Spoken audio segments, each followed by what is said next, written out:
नमस्कार, DD news में आपका स्वागत है। मैं हूं चंद्रशेखर जोशी और आइए सबसे पहले आपको दिखाते हैं इस वक्त की हेडलाइंस। प्रधानमंत्री मोदी का बड़ा संदेश, कहा देश हित में बहेगा भारत का पानी, भारत के हक में रुकेगा और भारत के हक में ही आएगा काम। कहा भारत का पानी पहले बाहर जाता था, अब वो देश के काम आएगा।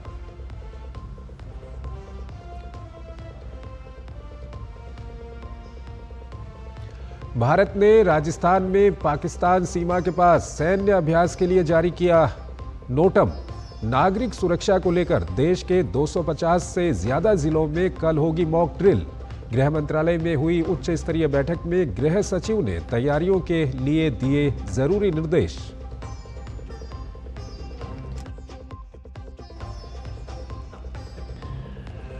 पहलगाम हमले के बाद बैठकों का दौर जारी। पीएम मोदी ने एनएसए अजित डोभाल के साथ की चर्चा। पहलगाम हमले पर यूएनएससी ने भी लगाई फटकार। सभी सदस्यों ने एक सुर में हमले की निंदा की।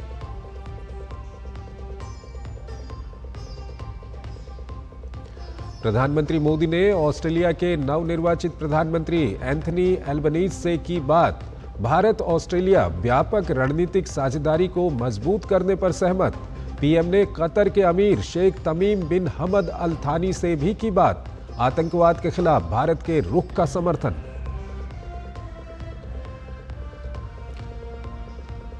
भारत और ब्रिटेन मुक्त व्यापार समझौते पर हुए सहमत। पीएम मोदी और ब्रिटिश पीएम कीर स्टारमर ने किया स्वागत। द्विपक्षीय व्यापक रणनीतिक साझेदारी में बताया ऐतिहासिक मील का पत्थर।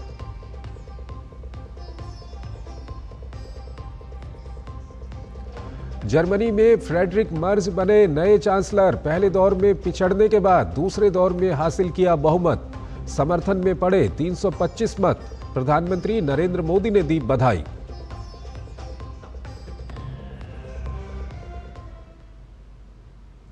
और आइए अब खबरों को विस्तार से देखते हैं। प्रधानमंत्री नरेंद्र मोदी ने एबीपी नेटवर्क की इंडिया एट 2047 समिट को संबोधित किया। सम्मेलन में विभिन्न क्षेत्रों से जुड़ी जानी मानी हस्तियां शरीक हुई। पीएम ने भारत की नदियों का पानी देश के ही काम आने की बात कही। पीएम ने कहा कि भारत का पानी अब भारत के ही हक में बहेगा और भारत के ही हक में रुकेगा।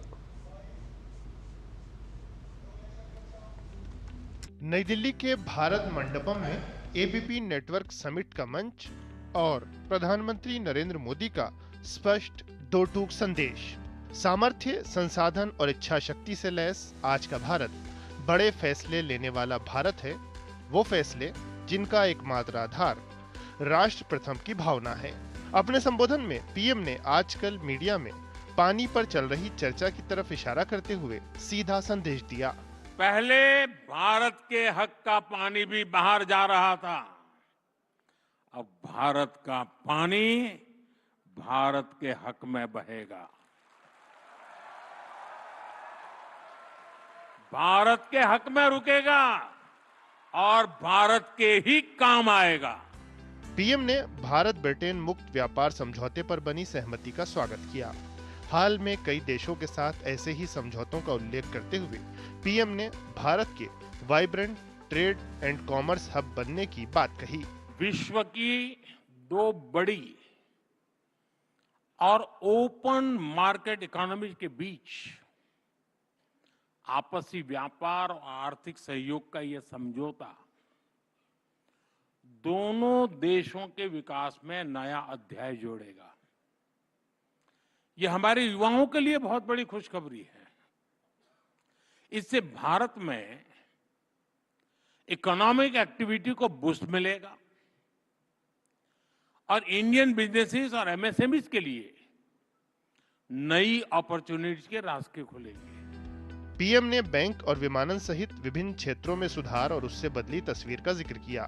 प्रधानमंत्री ने पुरानी सरकारों पर वोट बैंक की राजनीति और सत्ता हित को सामने रखकर काम करने का आरोप लगाया। वक्फ कानून में जरूरी सुधार की जरूरत भी अनेक दशकों से महसूस की जा रही थी, लेकिन वोट बैंक को खुश करने के लिए इस नेक काम को भी बदनाम करके रख गया था।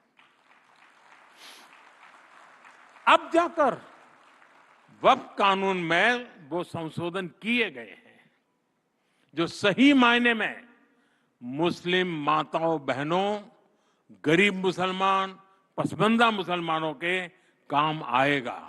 पीएम ने कहा कि डिजिटल इंडिया ने कंटेंट और क्रिएटिविटी का नया संसार बना दिया है। पीएम ने कहा कि इस रचनात्मकता की झलक देश भर में देखी जा रही है।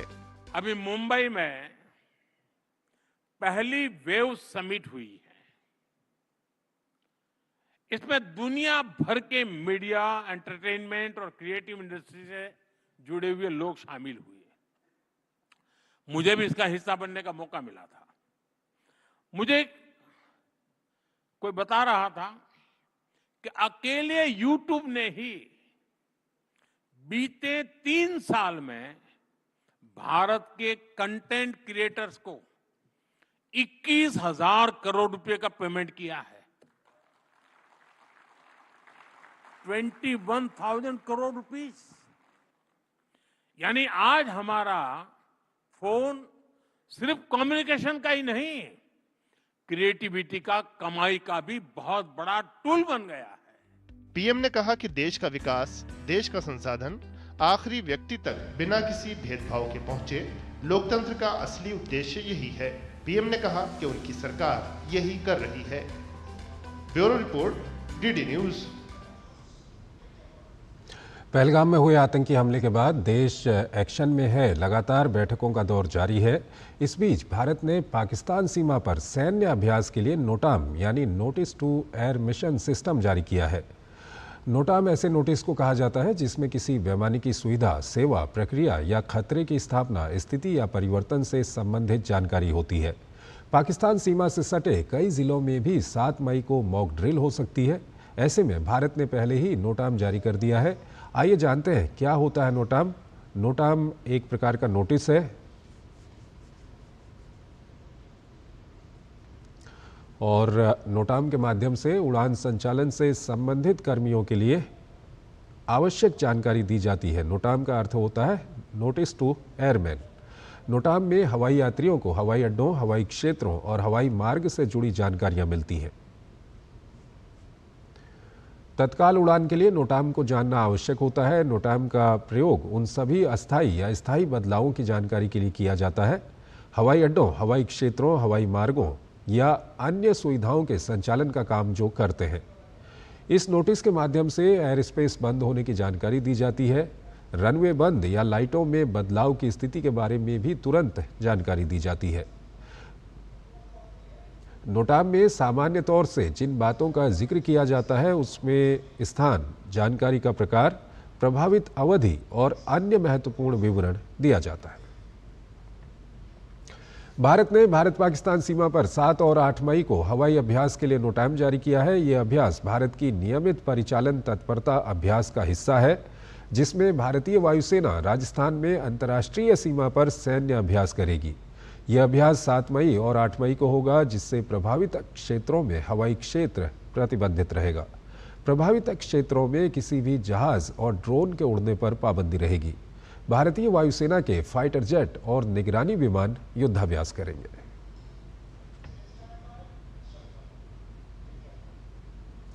केंद्रीय गृह मंत्रालय के निर्देश पर कल देश भर में 250 से ज्यादा जगहों पर मॉक ड्रिल की जाएगी, जिसका मकसद किसी आपात स्थिति से निपटने के लिए लोगों को तैयार करना है। जानमाल के नुकसान को रोकने के लिए प्रशासन से लेकर आम लोगों को आपातकाल में क्या करना है और कैसे सुरक्षित रहना है, इसको लेकर तैयारी का परीक्षण भी होगा। जम्मू कश्मीर के पहलगाम में हुए आतंकी हमले के बाद पाकिस्तान के साथ तनाव चरम पर है। इन हालातों के बीच नागरिकों की सुरक्षा को प्राथमिकता देते हुए केंद्र सरकार ने देश भर में सिविल डिफेंस मॉक ड्रिल करने के आदेश दिए हैं, जिसे लेकर आज गृह मंत्रालय में उच्च स्तरीय बैठक हुई। केंद्रीय गृह सचिव गोविंद मोहन ने नागरिक सुरक्षा पर यह बैठक बुलाई थी। बैठक में राज्यों के प्रमुख सचिव और तमाम वरिष्ठ अधिकारी शामिल हुए। राज्य के मुख्य सचिवों और वरिष्ठ अधिकारियों की उपस्थिति से यह स्पष्ट है कि सुरक्षा और आपदा प्रबंधन से जुड़ा ये एक राष्ट्रीय स्तर का समन्वय प्रयास है। बैठक का उद्देश्य 7 मई को होने वाली मॉक ड्रिल की तैयारी और समन्वय को सुनिश्चित करना था।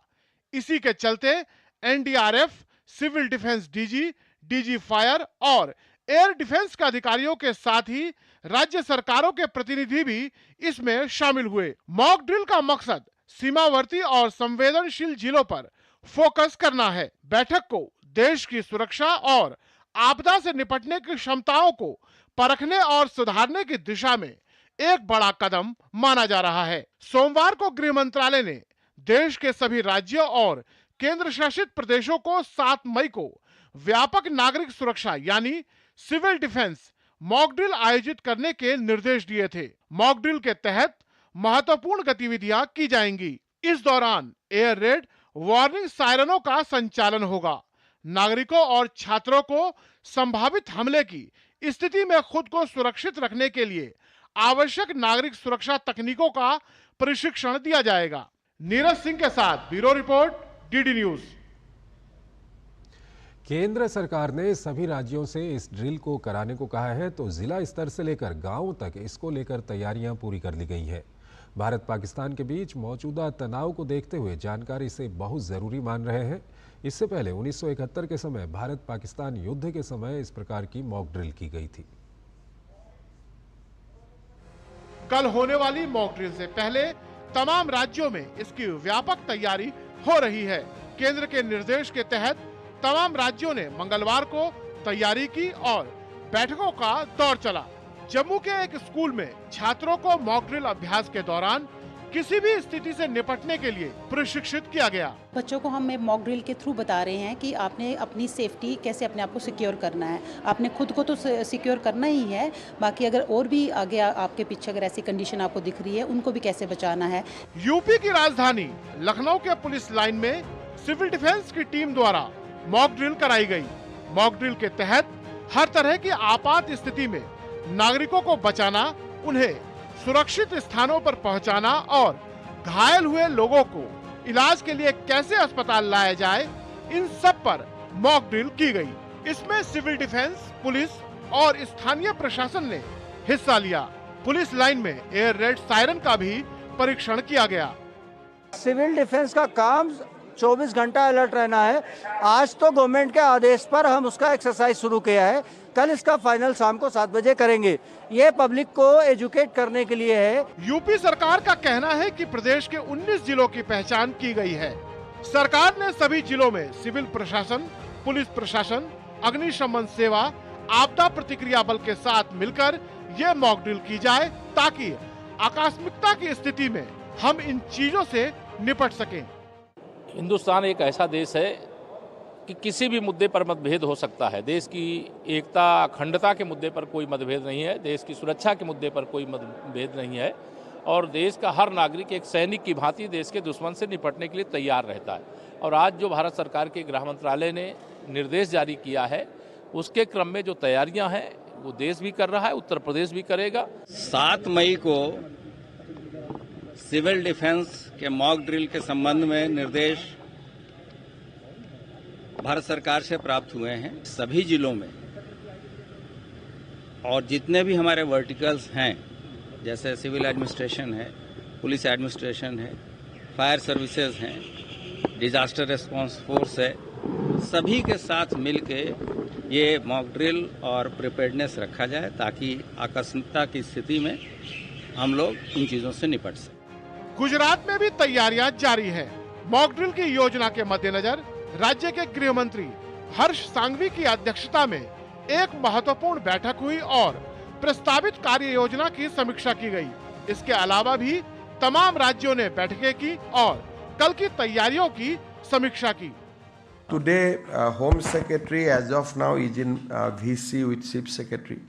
So once he gets the direction, we will be able to notify them. सीमा पर जो भारत की सेना और अर्धसैनिक बल जो तैनात है, भारत सरकार के निर्देश के अनुसार वो भी मुस्तैदी से अपनी सीमाओं की सुरक्षा कर और दुश्मन को जवाब देने के लिए तैयार है।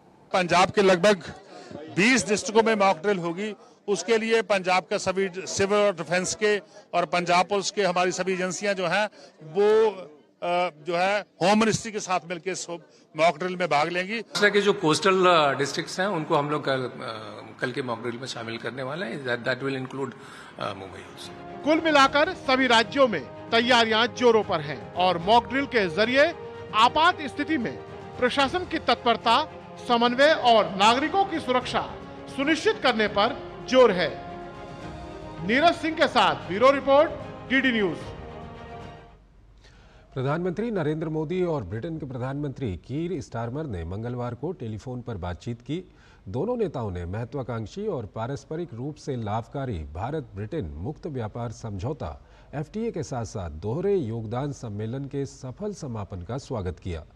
दोनों नेताओं ने इसे द्विपक्षीय व्यापक रणनीतिक साझेदारी में एक ऐतिहासिक मील का पत्थर बताया, जो दोनों अर्थव्यवस्थाओं में व्यापार, निवेश, नवाचार और रोजगार सृजन को बढ़ावा देगा। दोनों ही नेताओं ने सहमति व्यक्त की कि दुनिया की दो बड़ी और खुली बाजार अर्थव्यवस्थाओं के बीच ऐतिहासिक समझौते व्यवसायों के लिए नए अवसर खोलेंगे, आर्थिक संबंधों को मजबूत करेंगे और लोगों के बीच संबंधों को गहरा करेंगे। प्रधानमंत्री स्टारमर ने कहा कि दुनिया भर की अर्थव्यवस्थाओं के साथ गठबंधन को मजबूत करना और व्यापार बाधाओं को कम करना एक मजबूत और अधिक सुरक्षित अर्थव्यवस्था प्रदान करने के लिए परिवर्तन की उनकी योजना का हिस्सा है।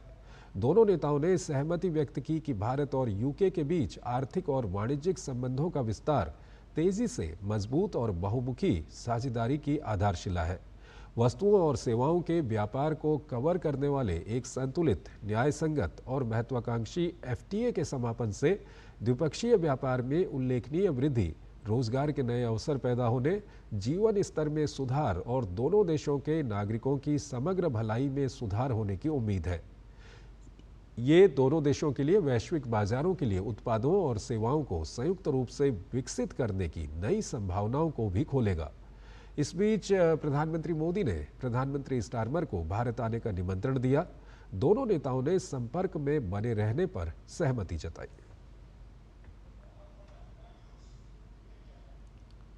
पीएम मोदी ने सोशल मीडिया प्लेटफॉर्म X पर लिखा कि अपने मित्र प्रधानमंत्री कीर स्टारमर से बात करके बहुत प्रसन्नता हुई।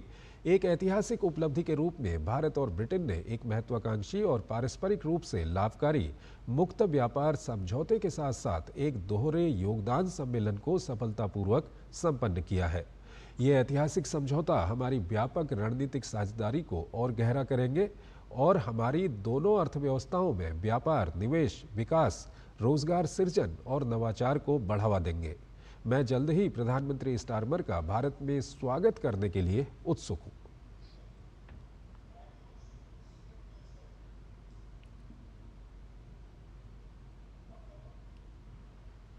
पहलगाम आतंकी हमले के बाद से भारत लगातार अपनी तैयारी में लगा हुआ है। जहां दिल्ली में अहम बैठकों का दौर जारी है, तो कश्मीर घाटी में सुरक्षा बल बड़ा सर्च ऑपरेशन चला रहे हैं। आज पीएम मोदी ने NSA अजीत डोभाल से मुलाकात की, तो पंजाब में सुरक्षा एजेंसियों ने पाकिस्तानी जासूसी के नेटवर्क को ध्वस्त किया, तो बड़ी मात्रा में गोला बारूद भी बरामद किया। सिंधु जल समझौता निलंबित करने के बाद भारत एक्शन में भी नजर आ रहा है। चिनाब का पानी रोकने के बाद पाकिस्तान में दहशत का माहौल है। दिल्ली में जारी है बैठकों का दौर। NSA अजीत डोभाल ने की पीएम मोदी से मुलाकात। देश की सुरक्षा स्थिति पर गहन चर्चा। पाकिस्तान की घेराबंदी लगातार जारी। सुरक्षा व्यवस्था और कड़ी, वाहनों की गहन जांच जारी। पहलगाम आतंकी हमले के बाद पाकिस्तान को सबक सिखाने के लिए भारत अपनी तैयारियों में जुटा है। तनाव भरे माहौल में राष्ट्रीय सुरक्षा सलाहकार अजीत डोभाल ने मंगलवार को प्रधानमंत्री नरेंद्र मोदी से मुलाकात कर सुरक्षा स्थिति पर चर्चा की। ये कवायद देश के चुनिंदा स्थानों पर किए जाने वाले मॉक ड्रिल से एक दिन पहले हुआ है। सिंधु जल समझौता सस्पेंड करने के बाद अब भारत ने चिनाब नदी पर बने बगलिहार और सलाल डैम के सभी गेटों को बंद कर पाकिस्तान की ओर जाने वाले पानी को रोक दिया है, जिसके बाद जलस्तर काफी कम हो गया है। केंद्र सरकार ने चिनाब नदी पर बगलिहार जल विद्युत परियोजना बांध के सभी द्वार बंद कर दिए हैं। बांध के सभी द्वार बंद करने के बाद रामबन में नदी सूख गई है। जम्मू के रियासी में बने सलाल बांध के दरवाजे भी बंद कर दिए हैं। बागलिहार पास के साथ ही साथ चिनाब नदी पर ही बने सलाल डैम की भी सिल्ट की सफाई की गई है, जिससे न केवल जल संचयन की क्षमता बल्कि विद्युत उत्पादन क्षमता में भी बढ़ोतरी हुई है। सिंधु जल समझौते के स्थगित होने के बाद किस तरीके से पाकिस्तान पर वाटर स्ट्राइक हुई? विद्युत उत्पादन के क्षमता के लिहाज से जम्मू कश्मीर को अभूतपूर्व प्राकृतिक संसाधन मिले हुए हैं। यहाँ की नदियों के संसाधन का सही तरीके से दोहन करके न केवल हम जल विद्युत के उत्पादन में अन्य राज्यों को भी लाभान्वित कर सकते हैं, साथ ही साथ अब जबकि सिंधु जल समझौता स्थगित हो गया है, इन नदियों पर हम कन्वेंशनल डैम भी बना सकते हैं। साथ ही साथ वो स्थिति भी हम ला सकते हैं कि जब पाकिस्तान का गला सूख जाए, क्योंकि अब पानी सर के ऊपर हो गया है और पाकिस्तान अपने ही कायराना आतंकवादी घृणित कारनामे से पूरी दुनिया में पानी पानी हो रहा है। इस बीच पंजाब में आईएसआई समर्थित सीमा पार आतंकी नेटवर्क के खिलाफ एक बड़ी सफलता हासिल हुई है। State special operation cell Amritsar ने केंद्रीय एजेंसी के साथ एक संयुक्त अभियान चलाकर आतंकवादी सामग्री का एक जखीरा बरामद किया है। इस दौरान 2 rocket, propelled grenade, RPG, 2 improvised explosive device IED, 5 P-86 hand grenade और 1 वायरलेस कम्युनिकेशन सेट बरामद हुआ है। प्रारंभिक जांच से संकेत मिला है कि पाकिस्तान की आईएसआई और सहयोगी आतंकी संगठन पंजाब में स्लीपर सेल को रिवाइव करने के लिए कोऑर्डिनेटेड ऑपरेशन चला रहे थे। इस मामले में एक एफआईआर दर्ज की गई है। जम्मू कश्मीर के बडगाम जिले में पुलिस वालों को बड़ी सफलता मिली है। पुलिस ने 2 संदिग्ध लोगों को गिरफ्तार किया है, जिनके पास से एक पिस्टल, एक ग्रेनेड और 15 जिंदा कारतूस बरामद किए गए हैं। वहीं पंजाब के गुरदासपुर सेक्टर में एक पाकिस्तानी नागरिक को गिरफ्तार किया गया है। यह घटना 3 मई की रात को हुई। उसी दिन एक पाकिस्तानी रेंजर को भी गिरफ्तार किया गया था। एलओसी पर पाकिस्तान की नापाक हरकतें जारी हैं। पाकिस्तान बिना उकसावे के फायरिंग लगातार कर रहा है। कुपवाड़ा, बारामूला, पुंछ, राजौरी, मेंढर, नौशेरा, सुंदरबनी और अखनूर के आसपास के इलाकों में नियंत्रण रेखा के पार छोटे हथियारों से गोलीबारी की। पाकिस्तान की इस कायराना हरकत का भारतीय सेना ने मुंहतोड़ जवाब दिया। भारत की तरफ से जो रिस्पांस आने वाला है वो है एक कोऑर्डिनेटेड, इंटीग्रेटेड, सिनर्जाइज्ड रिस्पांस। उसमें स्ट्राइक भी होगी, उसमें डिप्लोमेटिक मेजर्स भी होंगे, उसके अंदर इकोनॉमिक मेजर्स भी होंगे, उसके अंदर सोशल मीडिया हैंडल्स को जो ब्लॉक किया जा रहा है, जो कल्चरल रिलेशंस खत्म किए जा रहे हैं, प्लस उसके साथ में नैरेटिव बिल्डिंग भी होगी। और पाकिस्तान की जो इम्पोर्टेंट जो हस्तियां हैं जो टेररिज्म को बढ़ावा देती हैं, ये पाकिस्तान के आईएसआई के जो की प्लेयर्स हैं या उनके आर्मी चीफ हैं या ये उनके जो जितने भी टेररिस्ट ऑर्गेनाइजेशंस के हेड हैं, हाफिज सईद या मुल्ला उमर जैसे लोग हैं, इनकी असैसिनेशन, इनको नॉक ऑफ करने के लिए, चाहे वो काइनेटिक मीन से हो या चाहे उसके लिए कोई ग्राउंड रेड्स हों, ये सब एक कंसॉर्टेड अटैक दिया जाएगा टू इंश्योर कि जो आतंकवाद है वंस फॉर ऑल खत्म हो जाए। जम्मू कश्मीर के कई जिलों में सुरक्षा व्यवस्था को और अधिक बढ़ा दिया गया है। राजौरी और पुंछ सहित कई जिले में सुरक्षा बलों की तैनाती में इजाफा किया गया है और वाहनों की गहन जांच की जा रही है। ये कदम हाल की पहलगाम में हुई आतंकी गतिविधियों और सीमा पार से घुसपैठ की आशंकाओं को देखते हुए उठाया गया है। ब्यूरो इनपुट के साथ अश्विनी कुमार मिश्र की रिपोर्ट, टीडी न्यूज। पहलगाम हमले के बाद से पाकिस्तान पूरी दुनिया में अलग थलग पड़ गया है। पूरी दुनिया भारत के साथ खड़ी नजर आ रही है। पाकिस्तान ने यूएन में इस मुद्दे पर क्लोज डोर मीटिंग बुलाई थी, लेकिन वहां भी पाकिस्तान को मुंह की खानी पड़ी है। सूत्रों के मुताबिक इस मीटिंग में भी पाकिस्तान को आतंक को संरक्षण देने के लिए कई सवालों का सामना करना पड़ा, तो किसी भी देश का साथ भी नहीं मिला और न ही इस मीटिंग का कोई नतीजा निकला। पहलगाम आतंकी हमले और 26 लोगों की बेरहमी से हत्या के बाद भारत और पाकिस्तान के बीच तनाव चरम पर पहुंच चुका है। भारत की सैन्य तैयारियों को देखकर पाकिस्तान को हर पल हमले का खौफ सता रहा है। इसी वजह से पाकिस्तान पूरी तरह से बौखलाया हुआ है और दुनिया के अन्य देशों से मदद की गुहार लगा रहा है। पाकिस्तान ने इसी वजह से संयुक्त राष्ट्र सुरक्षा परिषद में इस मुद्दे पर एक क्लोज डोर मीटिंग बुलाई थी ताकि अपना दुखड़ा रोकर बाकी देशों की सहानुभूति बटोर सके, लेकिन वहां भी उसकी जमकर फजीहत हो गई है। इस क्लोज डोर मीटिंग में पहलगाम हमले को लेकर पाकिस्तान से तीखे सवाल पूछे गए। यहां तक कि पहलगाम हमले के पीछे आतंकी संगठन लश्कर-ए-तौयबा की भूमिका को लेकर भी पाकिस्तान को फटकार लगाई गई। क्लोज डोर मीटिंग के दौरान यूएनएससी के सदस्य देशों ने भारत को लेकर पाकिस्तान की ओर से फैलाए जा रहे फॉल्स फ्लैग नैरेटिव को भी पूरी तरह खारिज कर दिया, जिसके जरिए पाकिस्तान खुद को विक्टिम दिखाकर भारत पर निशाना साध रहा है। हैरानी की बात यह रही कि यूएनएससी के सदस्यों ने पाकिस्तान से तीखे सवाल किए, साथ ही पाकिस्तान के दोस्तों ने भी उसका साथ नहीं दिया, जिसके भरोसे पड़ोसी मुल्क उछल रहा था। बैठक में सदस्य देशों की ओर से न सिर्फ पहलगाम आतंकी हमले की कड़ी निंदा की गई, बल्कि धर्म पूछकर पर्यटकों को निशाना बनाने का मुद्दा भी उठाया गया। कुछ देशों ने पाकिस्तान की ओर से किए गए मिसाइल टेस्ट और परमाणु हथियारों की धमकी पर भी सवाल उठाए और इसे उकसावे की कार्रवाई बताया। पाकिस्तान इस मुद्दे पर किसी तीसरे की दखल के अपने पुराने ढर्रे पर चलना चाहता था, लेकिन सदस्य देशों ने इसे द्विपक्षीय मुद्दा बताते हुए किसी तरह की दखल से इनकार कर दिया। जानकारों के मुताबिक क्लोज डोर मीटिंग में पाक की हुई फजीहत भारत की बड़ी कूटनीतिक जीत है। The effort, as have previous efforts, faltered. The grandstanding did not work, and what happened was, once Pakistan made its case, there was no outcome, which means that the council refused to buy its case. दूसरी तरफ बंद कमरे में विचार विमर्श से कुछ ही घंटे पहले संयुक्त राष्ट्र महासचिव एंटोनियो गुटेरस ने पहलगाम में हुए आतंकवादी हमले की कड़ी निंदा की और कहा कि नागरिकों को निशाना बनाना किसी भी सूरत में कबूल नहीं है। दोषियों को कानून के दायरे में लाकर सजा दी जानी चाहिए। I once again strongly condemn that attack and extend my condolences to the families of the victims. Targeting civilians is unacceptable, and those responsible must be brought to justice through credible lawful means. कुल मिलाकर संयुक्त राष्ट्र सुरक्षा परिषद की close door meeting का कुछ भी नतीजा नहीं निकला, बल्कि इससे पाकिस्तान की थू-थू जरूर हो गई और मामले को अंतरराष्ट्रीय मंच पर उठाने की कोशिश भी नाकाम रही। Bureau report, DD news. Pakistan के बलूचिस्तान प्रांत में एक सैन्य काफिले पर हुए घातक हमले में 7 सैनिकों की मौत हो गई है, जिनमें एक अधिकारी भी शामिल है। बलूचिस्तान लिबरेशन आर्मी BLA ने इस हमले की जिम्मेदारी ली है। यह हमला पाकिस्तान की आंतरिक अस्थिरता और बढ़ते विद्रोह को दर्शाता है। यह हमला तब हुआ जब सैन्य दल इलाके में नियमित गश्त पर था।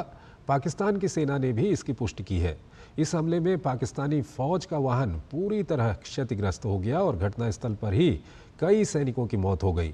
वहीं BLA ने भी दावा किया है कि 2 अलग-अलग हमलों में 14 पाकिस्तानी सैनिक मारे गए। पहलगाम हमले के बाद भारत की लगातार कार्रवाइयां और सीमा पर तनाव के बीच सोशल मीडिया पर अफवाहों का बाजार भी गर्म है और कई प्रकार के भ्रामक वीडियो वायरल हो रहे हैं।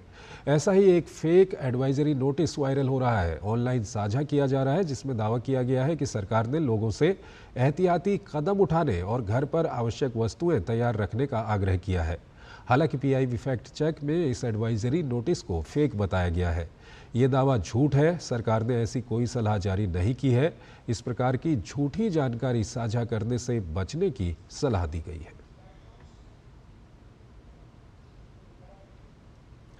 राजधानी श्रीनगर से 20 किलोमीटर दूर एक जगह है कनिहामा।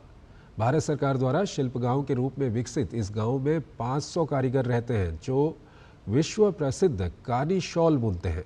देखिए पहलगाम हमले के बाद DD न्यूज संवाददाता विशाल बैरिस्टो की ये खास रिपोर्ट। कनिहामा गांव का नाम इस लकड़ी के अटेरनों पर पड़ा है, जिसे अंग्रेजी में स्पूल कहते हैं। इन हथकरघों पर ये कारीगर उम्मीद और मजहबी मोहब्बत की नई इबारत लिख रहे हैं। यहाँ इस सामान्य सुविधा केंद्र में फैसल अहमद भट्ट गणेश जी की तस्वीर बुनने में व्यस्त हैं। जी सर, मैं बना रहा हूँ इस वक्त गणेश जी बना रहा हूँ। जिससे मैं ये काम कर रहा हूँ, इसको बोलते हैं कहानी और इसको बोलते हैं तालीम। तालीम का कितने देर में तैयार हो जाता है? इसको टाइम लगता है डिज़ाइन बनाने में, फिर इसको तालीम उतारते हैं, फिर ये डिज़ाइन बन जाता है। ये डिज़ाइन कितने साल से आप काम कर रहे हैं और ये कब तक बना लेंगे? ये तो 6 महीने में ख़त्म हो जाएगा। मैं 25 सालों से काम कर रहा हूँ। सज्जाद अहमद वानी इस केंद्र के प्रभारी हैं और अपने पिता की विरासत को आगे बढ़ा रहे हैं। लद्दाख में पश्मीना बकरियों से मिलने वाली पश्मीना ऊन से तैयार की जाने वाली कानी शॉल विश्व प्रसिद्ध है। तो हमारे गांव में इस टाइम 4 नेशनल अवार्ड है, जिनको नेशनल अवार्ड इस कैटेगरी में मिला है और एक जिनको राष्ट्रपति अवार्ड मिला है। तो यहाँ पे हमने बेसिकली टूरिस्ट के लिए रखा है कि डेमोन्स्ट्रेशन, लाइव डेमोन्स्ट्रेशन हम उनको दिखाएं। क्योंकि इंटीरियर्स में वो जाते नहीं हैं टूरिस्ट। तो यहाँ पे हमारे पास इस टाइम 5-6 कारीगर काम कर रहे हैं और टोटल हमारे एरिया में इस टाइम मतलब इसमें 1-2 गांव इंक्लूड हैं जिसमें तकरीबन 500 कारीगर ये काम करते हैं। इस गांव में 300 घर हैं जो पारंपरिक जादू कानी शॉल बुनते हैं। मोहम्मद अशरफ और उनके परिवार के लिए ये कमाई का एकमात्र जरिया है। एक कारीगर रोजाना करीब 700 रुपए कमा लेता है। पहलगाम हमले के बारे में पूछे जाने पर अशरफ का दर्द छलक पड़ता है। इंसानियत का खून होता है तो तकलीफ ही होता है, इंसानियत का खून होगा तकलीफ ही होता है। फिर हमें उसे कुछ लेना देना कि हम अपने घर में बैठते हैं सुबह से शाम तक, बाहर का पता नहीं है हमें क्या है क्या नहीं। और फिर अगर कुछ हालात ख़राब होती है तो आम इंसान उस पर असर पड़ता है। यहाँ पर चाहे वो होटल हो, चाहे शिकारी हो, चाहे मार्केट हो, उस पर असर पड़ता है। हर किसी पर असर पड़ता है। आप पर भी पड़ा है? हर किसी पर असर पड़ता है। फिर भी हमारे पर असर इतना नहीं पड़ता है क्योंकि हम सुबह से शाम तक काम है, हमें मालूम नहीं है बाहर क्या होता है क्या नहीं। नहीं, आपकी रोजी रोटी पर असर पड़ता है इसका? हर किसी पर असर पड़ता है ना। खुदा ना खास्ता अगर यहाँ पर इंडस्ट्री बंद हो जाएगी, जाए गया टूरिस्ट बंद हो जाएगी, उसका असर पड़ता है, आम इंसान पर असर पड़ता है। इस गांव की अर्थव्यवस्था सीधे पर्यटन से जुड़ी हुई है और इसलिए पाकिस्तान के इशारे पर होने वाले इस हमले ने सभी कश्मीरियों के पेट पर लात मारी है, जिसकी वजह से सरहद पार बैठे दुश्मन के लिए इन लोगों की नफरत की कोई सीमा नहीं है। मेरे हाथ में है ये तालीम, जिसको देखकर 25 साल के मंजूर इन कहानी के जरिए ये शॉल बना रहे हैं। ये युवा हैं लेकिन इनकी तालीम अलग है। ये तालीम दरअसल वो कोड है जो ये इस शॉल पर उतार रहे हैं। इस गांव में एक भी टेररिस्ट ना कभी हुआ और ना कभी होगा। ये तमाचा है सरहद पार बैठे पाकिस्तान पर, क्योंकि कश्मीर का युवा मोहब्बत चाहता है और मोहब्बत के रंग बिखेर रहा है। कैमरामैन मोहित उइके के साथ मैं विशाल बेरिस्टो, डीडी न्यूज, कानियामा। कांग्रेस अध्यक्ष मल्लिकार्जुन खड़गे के पीएम मोदी पर दिए गए विवादित बयान पर सियासत तेज हो गई है। भाजपा ने कांग्रेस अध्यक्ष पर पलटवार किया है। भाजपा नेता रविशंकर प्रसाद ने कहा कि खड़गे साहब को क्या हो गया है, क्या क्या बोल रहे हैं। एक तरफ वो मीटिंग में कहते हैं कि हम देश के साथ खड़े हैं और दूसरी तरफ देश को कमजोर करने की कोशिश कर रहे हैं। ये खड़गे साहब को क्या हो गया है, क्या क्या बोल रहे हैं। एक तरफ मीटिंग में कहते हैं कि हम देश के साथ खड़े हैं और दूसरी तरफ देश को कमजोर करने की कोशिश कर रहे हैं। प्रधानमंत्री के बारे में ये बोलना कि वो नहीं गए कश्मीर क्योंकि उनको मालूम था हमला होने वाला है, इससे बड़ा कोई गैर जिम्मेदाराना वक्तव्य हो सकता है क्या? ये बहुत ही दुर्भाग्यपूर्ण है, बहुत ही पीड़ादायक है। दिल्ली में आने वाला पानी हरियाणा के रास्ते पंजाब से आता है, लेकिन पंजाब सरकार ने अपनी ज़रूरतों का हवाला देते हुए दिल्ली का पानी रोक दिया है, जिसको लेकर दिल्ली में सियासत गर्मा गई है। बीजेपी ने अरविंद केजरीवाल पर दिल्ली में मिली हार के बाद दिल्ली के लोगों से बदला लेने का आरोप लगाया है। भाजपा ने केजरीवाल के घर के बाहर प्रदर्शन किया तो एलजी को ज्ञापन भी सौंपा है। पंजाब और हरियाणा के बीच जल विवाद पहले से ही चल रहा है, लेकिन गर्मी के मौसम में पानी रोकने के पंजाब सरकार के फैसले से दिल्ली वालों की मुश्किलें बढ़ने वाली हैं। क्या केजरीवाल ले रहे हैं दिल्ली वालों से हार का बदला? क्या दिल्ली के लोगों को प्यासा मारने की हो रही है साजिश? दिल्ली को मिलने वाले पानी की सप्लाई में भारी कटौती। दिल्ली में पानी की किल्लत को लेकर गरमाई सियासत। केजरीवाल के घर के बाहर धरने पर बैठी भाजपा। दिल्ली में पानी की किल्लत को लेकर सियासत गरमाई हुई है। दिल्ली भाजपा अध्यक्ष वीरेंद्र सचदेवा के नेतृत्व में सांसद मनोज तिवारी, रामवीर सिंह बिधूड़ी, प्रवीण खंडेलवाल और बांसुरी स्वराज ने उपराज्यपाल विनय कुमार सक्सेना से मुलाकात की। इस दौरान उन्होंने आम आदमी पार्टी की पंजाब सरकार पर दिल्ली में कृत्रिम जल संकट पैदा करने का आरोप लगाते हुए एक ज्ञापन सौंपा। पंजाब और हरियाणा में जल विवाद के बीच दिल्ली के मंत्री प्रवेश वर्मा ने बड़ा दावा कर दिया है। उन्होंने आरोप लगाया कि दिल्ली के पूर्व मुख्यमंत्री अरविंद केजरीवाल दिल्ली में अपनी हार का बदला अब लोगों से ले रहे हैं। दिल्ली में पिछले एक हफ्ते से कम पानी आ रहा है। ये पानी कम इसलिए आ रहा है क्योंकि पंजाब सरकार ने दिल्ली के पूर्व मुख्यमंत्री अरविंद केजरीवाल ने, आम आदमी पार्टी ने, जो दिल्ली में उनकी हार हुई है उसका बदला दिल्ली की जनता से लेने के लिए उन्होंने दिल्ली का पानी कम कर दिया। आम आदमी पार्टी के संयोजक और पूर्व मुख्यमंत्री अरविंद केजरीवाल के घर के बाहर आज भारतीय जनता पार्टी के नेताओं ने विरोध प्रदर्शन किया। दिल्ली भाजपा अध्यक्ष वीरेंद्र सचदेवा समेत तमाम बड़े नेताओं ने हाथों में तख्ती लेकर केजरीवाल डूब मरो, केजरीवाल शर्म करो और केजरीवाल हाय हाय जैसे नारे लगाए। भाजपा ने पंजाब सरकार द्वारा दिल्ली और हरियाणा का पानी रोकना चिंताजनक करार दिया। आम आदमी पार्टी इस तरह के आरोपों को लगातार बेबुनियाद बताती रही है। अरविंद केजरीवाल सरकार ने दिल्ली की जनता का पानी रोक दिया है और दिल्ली की जनता के पानी में कमी हो रही है।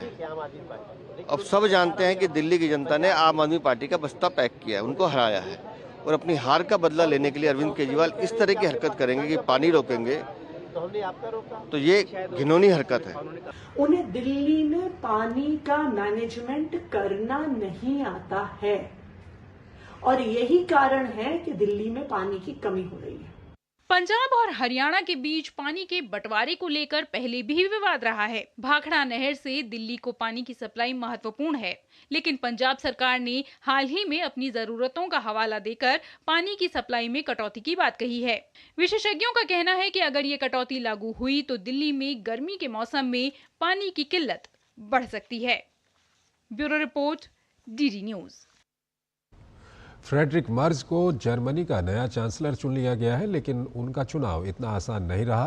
पहले चरण के चुनाव में वो हार गए और जर्मनी के इतिहास में दूसरे विश्व युद्ध के बाद ऐसा पहली बार हुआ है। Friedrich Merz conservative party CDU के नेता हैं और उनकी पार्टी को पूर्व चांसलर ओलाफ सोल्ज की पार्टी SPD का समर्थन मिला हुआ है। लेकिन पहले दौर में समर्थन न मिलना ये दर्शाता है कि गठबंधन के भीतर भी दरारें मौजूद हैं।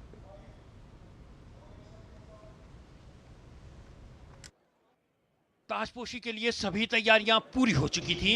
मेहमानों को न्योता भेजा जा चुका था, बस संसद की मुहर लगनी बाकी थी और इसे औपचारिकता ही मानी जा रही थी।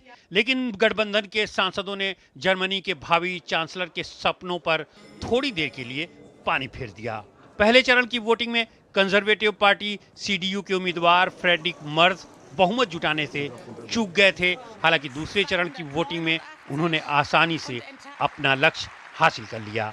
गठबंधन के तहत बहुमत के लिए जरूरी 316 वोटों के बजाय मर्ज के कागजों में 328 वोट तय थे, लेकिन जब पहले चरण की वोटिंग हुई तो निकले 310 वोट। मर्ज के गठबंधन में शामिल CDU, CSU और SPD के पास 328 सांसद हैं। इसका मतलब ये है कि गठबंधन के कम से कम 18 सांसदों का उन्हें समर्थन नहीं मिल पाया। स्पीकर के मुताबिक 9 सांसदों ने मतदान से दूरी बनाई, जबकि 307 ने मर्ज के विरोध में वोट किया। हालांकि दूसरे चरण की वोटिंग में मर्ज को 325 वोट मिले, यानी गठबंधन के 3 सांसदों ने अभी भी उन्हें वोट नहीं किया। जर्मनी के संसदीय इतिहास में यह पहला मौका है जब चांसलर पद का कोई दावेदार पहले चरण की वोटिंग में सदन में बहुमत साबित नहीं कर सका। नियम के अनुसार पहले चरण में पूर्ण बहुमत न मिलने पर दूसरे चरण की वोटिंग होती है। इसके लिए 14 दिन का समय होता है, लेकिन इसे आज ही कराया गया और फ्रेडरिक मर्ज जर्मनी के नए चांसलर चुन लिए गए। अगर मर्ज इसमें भी बहुमत हासिल नहीं कर पाते तो चुनावी प्रक्रिया तीसरे दौर में प्रवेश करती। फिर भी बहुमत नहीं मिलता तो चुनाव कराना पड़ता। इससे पहले फरवरी में हुए चुनाव में CDU गठबंधन ने 28.5% वोट के साथ 208 सीटों पर जीत दर्ज की, जबकि सोशल डेमोक्रेट्स पार्टी को 121 सीटों से ही संतोष करना पड़ा। जर्मनी में चुनावी नतीजों में सबसे बड़ा फायदा धुर दक्षिणपंथी अल्टरनेटिव फॉर डॉइचलैंड को हुआ, जो दूसरे नंबर पर रहते हुए 151 सीटें हासिल की। लंबे विचार विमर्श के बाद SPD के साथ गठबंधन तय पाया। वहीं अपनी नीतियों को लेकर पहले से ही राजनीतिक दलों के निशाने पर रही AFD पर चुनाव में बेहतरीन प्रदर्शन के बाद आलोचनाओं का सैलाब आ गया। देश की खुफिया एजेंसी ने AFD को लोकतंत्र के लिए खतरा बताया। AFD ने एजेंसी की इस कदम को अदालत में चुनौती दी। अब उसे सत्ताधारी गठबंधन के खिलाफ बड़ा मौका हाथ लग गया है। प्रधानमंत्री नरेंद्र मोदी ने जर्मनी के नए चांसलर फ्रेडरिक मर्ज को जीत की बधाई और शुभकामनाएं दी। प्रधानमंत्री ने सोशल मीडिया प्लेटफॉर्म एक्स पर लिखा, जर्मनी के चांसलर के रूप में पदभार ग्रहण करने पर फ्रेडरिक मर्ज को हार्दिक बधाई। मैं भारत जर्मनी रणनीतिक साझेदारी को और मजबूत करने के लिए मिलकर काम करने के लिए तत्पर हूं।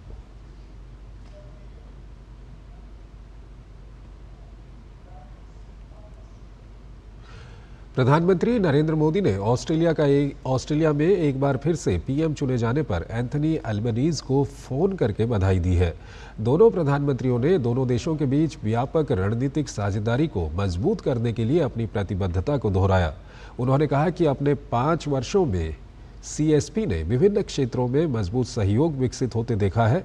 उन्होंने द्विपक्षीय संबंधों को मजबूत करने में ऊर्जावान भारतीय मूल के प्रवासी समुदाय द्वारा निभाई गई भूमिका पर बल दिया। दोनों नेताओं ने आपसी हित के क्षेत्रीय और वैश्विक मामलों पर भी विचारों का आदान प्रदान किया।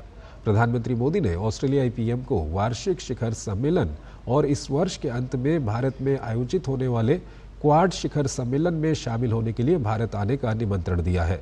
दोनों नेताओं ने संपर्क में बने रहने पर सहमति जताई है।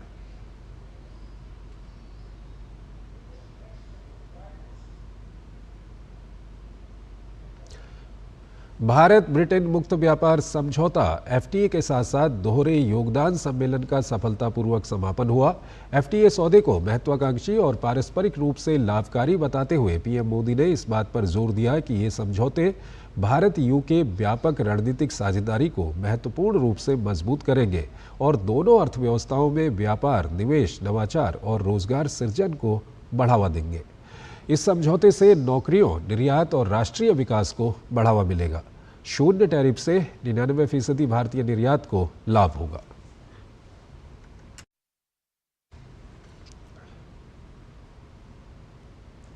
और वहीं वस्त्र, समुद्री उत्पाद, चमड़ा, जूते, रत्न और आभूषण जैसे क्षेत्रों के लिए बड़े अवसर खुलेंगे। आईटी, आईटीईएस, वित्तीय सेवाओं, व्यावसायिक सेवाओं, अन्य व्यावसायिक सेवाओं और शैक्षिक सेवाओं को बढ़ावा मिलेगा।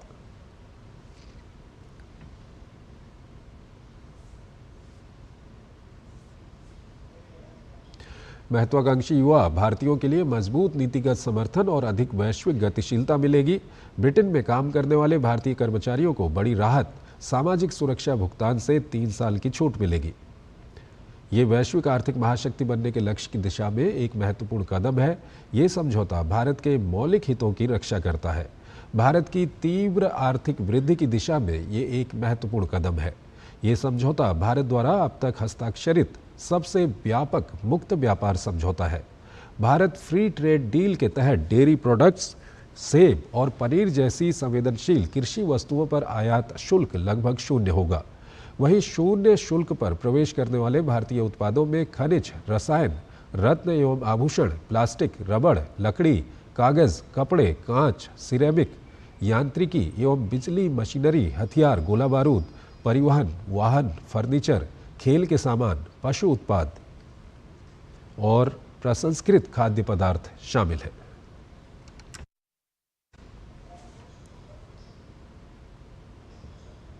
भारत ब्रिटेन मुक्त व्यापार समझौते एफटीए के सफलतापूर्वक समापन पर केंद्रीय गृह एवं सहकारिता मंत्री अमित शाह ने खुशी व्यक्त की है। केंद्रीय मंत्री ने सोशल मीडिया प्लेटफॉर्म एक्स पर लिखा, ब्रिटेन के साथ ऐतिहासिक मुक्त व्यापार समझौते पर हस्ताक्षर करके भारत ने आज प्रधानमंत्री नरेंद्र मोदी के नेतृत्व में एक महत्वपूर्ण मील का पत्थर स्थापित किया है। ये समझौता वैश्विक बाजारों में बढ़त प्रदान करके हमारे विदेशी व्यापार को मजबूत करने के लिए पीएम मोदी की दूरदर्शी दृष्टि को दर्शाता है और वैश्विक सहयोग के प्रति हमारी प्रतिबद्धता पर अडिग है।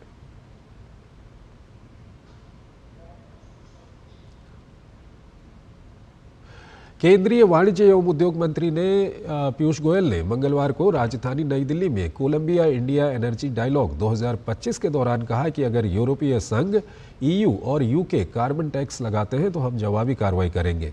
गोयल ने यूरोपीय यूनियन और ब्रिटेन का नाम लिए बगैर कहा कि हालांकि हमारी व्यापार वार्ता अच्छी चल रही है, लेकिन अगर वो कार्बन टैक्स लगाते हैं तो हम जवाबी कार्रवाई करेंगे। मुझे लगता है कि ये बहुत मूर्खतापूर्ण होगा, खासकर भारत जैसे मित्र देशों पर टैक्स लगाना। गोयल ने कहा कि अगर वो carbon border adjustment mechanism CBAM जैसी चीज़ें लागू करते हैं तो यूरोप में गिरावट आएगी। ये हमें अवसर देगा, ये वास्तव में वहाँ मुद्रास्फीति को बढ़ावा देगा, जिससे चीज़ें और महंगी हो जाएंगी। इसलिए मैं इतना चिंतित नहीं हूँ। उन्होंने कहा कि हमारी अर्थव्यवस्था को ऊपर जाने के लिए कुछ अर्थव्यवस्थाओं को नीचे जाना होगा। वास्तव में ये हमारे लिए बहुत सारे अवसर खोलेगा। Trade is a different issue. Trade talks are going on very well. If they put in a carbon tax, and there is now a very big if, for obvious reasons, you will understand. So if they do put it in, we'll retaliate. There's no problem. And they will put it in on products which really will hurt their own economy. The retaliation will be on products which will further hurt their economy. So I think it will be very silly, particularly to put tax on friendly countries like India. So I'm in continuous dialogue with them, and I hope wiser sense will prevail. Jammu Kashmir के पहलगाम आतंकवादी हमले के बाद पाकिस्तान की घेराबंदी लगातार जारी है। इसी कड़ी में चिनाब नदी पर बने बगलिहार डैम से पानी के प्रवाह को बहुत कम कर दिया गया है, जिससे पाकिस्तान की तरफ पानी के बहाव को रोका जा सके। बगलिहार पास के पास चिनाब नदी पर भी बने सैलाल डैम की भी सिल्ट की सफाई की गई है, जिससे न केवल जल संचयन की क्षमता बल्कि विद्युत उत्पादन क्षमता में भी बढ़ोतरी हुई है। सिंधु जल समझौते के स्थगित होने के बाद किस तरीके से पाकिस्तान पर वाटर स्ट्राइक हुई है, देखिए इस पूरे मामले पर डीडी न्यूज़ संवाददाता अश्विनी मिश्र की ये खास रिपोर्ट। आप देख रहे हैं बगलिहार डैम। बगलिहार डैम यानी चिनाब नदी पर बना हुआ 900 मेगावाट उत्पादन क्षमता का हमारा ये बांध, ये जल प्रवाह बांध है, run of the river dam है। लेकिन पहलगाम हमले के बाद अब अगर आप देखें तो यहाँ पर 5 जो गेट हैं, उन 5 गेटों को जल प्रवाह के जरिए बंद कर दिया गया है, यानी कि वहाँ से जल प्रवाह नहीं हो रहा है। बहुत सीमित मात्रा में चिनाब में पानी बह रहा है। ये भारत की उस प्रतिबद्धता और उस घोषणा का प्रमाण है कि जब हमने कहा कि हिंदुस्तान की धरती पर पाकिस्तान के भाड़े के टट्टू खून बहाएं तो हिंदुस्तान से फ्री में पानी नहीं बहेगा, यानी यहाँ खून बहे और वहाँ पानी जाए, ऐसा संभव नहीं है। और इसी के तहत चिनाब नदी में जल के प्रवाह को सीमित कर दिया गया है। बेहद कम पानी यहाँ पर है। यहाँ के स्थानीय लोग ये बताते हैं कि पिछले कई वर्षों में, कई दशकों में इस तरीके से जलस्तर कभी भी न्यूनतम नहीं रहा। चिनाब नदी अपने न्यूनतम जलस्तर पर पहुँच गई है। और सबसे बड़ी बात यह है कि पहलगाम आतंकवादी हमले के बाद चिनाब नदी पर बना ये बगलिहार डैम और साथ ही साथ चिनाब नदी पर बना सलाल डैम, सूत्र ऐसा बताते हैं कि NHPC ने इसमें जो गाद है, यानी जो सिल्ट है, यानी जो अवशिष्ट पदार्थ जो जम गए थे, उसकी सफाई की है। और उसकी सफाई के बाद हमारी जल भंडारण क्षमता बहुत ज़्यादा बढ़ गई है और उसके साथ साथ विद्युत उत्पादन क्षमता भी हमारी पर्याप्त हो गई है। गाद जमा होने की वजह से विद्युत उत्पादन पर भी असर पड़ता था और साथ ही साथ सिंधु जल समझौते की वजह से किसी भी तरीके की यहाँ पर गाद या तलछट की भी सफाई के लिए पाकिस्तान से कंसेंट लेने की ज़रूरत हुआ करती थी। अब जबकि सिंधु जल समझौता स्थगित कर दिया गया है तो भारत के पास पूरा अधिकार है कि वह अपने जल संसाधनों का अपने हिसाब से उपयोग करे। अभी तक सिंधु, झेलम और चिनाब के पानी का 80% उपयोग पाकिस्तान किया करता था, महज 20% उपयोग भारत करता था। लेकिन अब Bharat run of the river dam के अलावा कन्वेंशनल डैम भी इन पर बना सकता है, पानी के अन्य प्रवाहों को मोड़ भी सकता है और साथ ही साथ वो स्थिति पैदा कर सकता है कि पाकिस्तान का गला सूख जाए। साथ ही साथ अगर देखें तो सलाल प्रोजेक्ट चिनाब पर है, बगलिहार प्रोजेक्ट इसी चिनाब पर है और साथ ही साथ बेहद महत्वाकांक्षी परियोजना 1856 मेगावाट उत्पादन क्षमता की सावलाकोट परियोजना पर निर्माण कार्य भी काफ़ी तेज़ी से चल रहा है, जो कि इसी चिनाब पर है। ये माना जा रहा है कि 2025 में सावलाकोट जल विद्युत परियोजना को अंतिम रूप दिया जाएगा और यहां से विद्युत उत्पादन शुरू हो जाएगा। कैमरा पर्सन पीयूष वर्मन के साथ अश्विनी कुमार मिश्र, बगलिहार प्रोजेक्ट, चंदरकोट, रामबन। केंद्रीय वित्त मंत्री निर्मला सीतारमण ने मंगलवार इटली के मिलान में एशियाई विकास बैंक की वार्षिक बैठक के अवसर पर Japan bank for international cooperation के गवर्नर नोबुमित्सु हयाशी से मुलाकात की। केंद्रीय वित्त मंत्री ने कहा कि भारत को दिए जाने वाले महत्वाकांक्षी 5 ट्रिलियन जापानी येन निवेश लक्ष्य का 70% से अधिक प्राप्त हो चुका है और भारत विशेष रणनीतिक और वैश्विक साझेदारी को मजबूत करने के लिए तत्पर है, क्योंकि दोनों देश 10 वर्षों के सहयोग पर आगे बढ़ रहे हैं। वित्त मंत्री ने JBIC को विनिर्माण, अर्धचालक, हरित ऊर्जा और बुनियादी ढांचे सहित भारत के उच्च विकास वाले क्षेत्रों में अधिक जापानी निवेश को सुविधाजनक बनाने के लिए प्रोत्साहित किया, जबकि जापान $43.28 बिलियन के FDI इक्विटी प्रवाह के साथ भारत का 5वां सबसे बड़ा निवेशक बना हुआ है। इस साझेदारी को और आगे बढ़ाने की संभावना है। $23 बिलियन के द्विपक्षीय व्यापार के साथ केंद्रीय वित्त मंत्री ने नागरिक उड्डयन, AI, हरित ऊर्जा और अन्य प्रमुख क्षेत्रों में सहयोग को गहरा करने की अपार संभावनाओं पर प्रकाश डाला। भारत ने इस्लामिक सहयोग संगठन OIC की ओर से दक्षिण एशिया की स्थिति पर जारी बयान को कड़े शब्दों में खारिज करते हुए उसे बेतुका और पाकिस्तान के इशारे पर दिया गया बताया है। न्यूयॉर्क में OIC समूह द्वारा जारी बयान पर मीडिया के सवालों के जवाब में विदेश मंत्रालय के प्रवक्ता रणधीर जायसवाल ने कहा कि पाकिस्तान के इशारे पर जारी OIC का बयान पहलगाम आतंकवादी हमले और उसके सीमा पार संबंधों के तथ्यों को मानने से इनकार करने जैसा बेतुका है। ये लंबे समय से सीमा पार आतंकवाद में लिप्त पाकिस्तान द्वारा OIC समूह को गुमराह करने और एक स्वार्थी बयान जारी करने के लिए हेरफेर करने का एक और प्रयास है। हम भारत के आंतरिक मामलों में OIC के हस्तक्षेप को अस्वीकार करते हैं। असम के मुख्यमंत्री हेमंत बिस्वा शर्मा ने कांग्रेस सांसद गौरव गोगोई पर कई गंभीर आरोप लगाए हैं। उन्होंने दावा किया कि गोगोई 15 दिनों के लिए पाकिस्तान गए थे और उनके परिवार के सदस्य भारत और पाकिस्तान के बीच यात्रा कर चुके हैं। उन्होंने आगे आरोप लगाया कि गौरव गोगोई पाकिस्तानी सेना के सदस्यों से मिले थे। शर्मा ने गोगोई पर 90 लड़के लड़कियों को पाकिस्तान दूतावास में बिना बताए ले जाने का भी आरोप लगाया। उन्होंने कहा कि वो इस मुद्दे को कांग्रेस अध्यक्ष मल्लिकार्जुन खड़गे के समक्ष उठाएंगे। अन्य आरोपों में ये दावा भी शामिल था कि गोगोई की पत्नी के पाकिस्तानी सेना के साथ अच्छे संबंध थे। मुख्यमंत्री हेमंत बिस्वा शर्मा ने कहा कि सरकार के पास सभी सबूत हैं और आगे कोई कदम उठाने से पहले 10 सितंबर तक इंतजार किया जाएगा। इस बीच मुख्यमंत्री ने आगे कहा कि हाल ही में पहलगाम आतंकी हमले के संबंध में राष्ट्र विरोधी टिप्पणी करने वाले या पाकिस्तान का समर्थन करने वाले कई व्यक्तियों के खिलाफ राष्ट्रीय सुरक्षा अधिनियम NSA लगाया जाएगा। इस संबंध में अब तक 40 लोगों को गिरफ्तार किया जा चुका है। Gaurav Gogoi, in his personal capacity, spent 15 days in Islamabad. Initial 7 days, his wife was there, but then his wife came back to India. He continued to stay there. So we have exact evidences. His wife was in India. So what he did in Pakistan, so that we have to ask him. We have to serve notice to him. Second, on his return, he took 90 boys and girls to the Pakistan embassy. Now, out of that, many has given statement that we were not told that we were going to Pakistan embassy. Subsequent to that, there are many questions which indirectly help Pakistan army. नई दिल्ली में रूस ने weapons of victory नामक एक प्रदर्शनी का आयोजन किया है, जो रक्षा, विज्ञान, तकनीक और अंतरिक्ष क्षेत्र में भारत रूस सहयोग की गहराई को दर्शाती है। इस प्रदर्शनी में रूसी सैन्य तकनीक की कई उपलब्धियों को प्रदर्शित किया गया, जिनमें tank, fighter jet, missile system, मालवाहक विमान और युद्धपोत शामिल है। भारत और रूस द्वारा संयुक्त रूप से विकसित की गई ब्रह्मोस मिसाइल, जो भारतीय सशस्त्र बलों में शामिल हो चुकी है, को भी प्रमुखता से प्रदर्शित किया गया।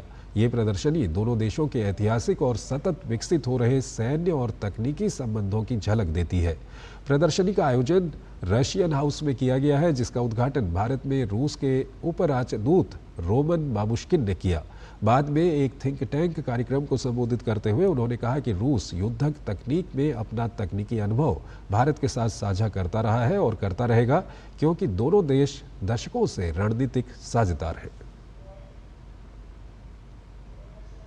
Russia is ready to share with India its experience gained through this special military operation, as well as successfully performed equipment. To achieve an advantage on the battlefield, one should be one step ahead technologically. So we focus on the development of laser, unmanned complexes, space and artificial intelligence capabilities. This shared history is obviously an undeniable part of Russia-India strategic partnership. And having said that, I'd like to emphasize the huge importance of this date and the topic of today's event in the Russian House in New Delhi. तो इस bulletin में फिलहाल इतना ही। आप बने रहिए DD news के साथ। नमस्कार।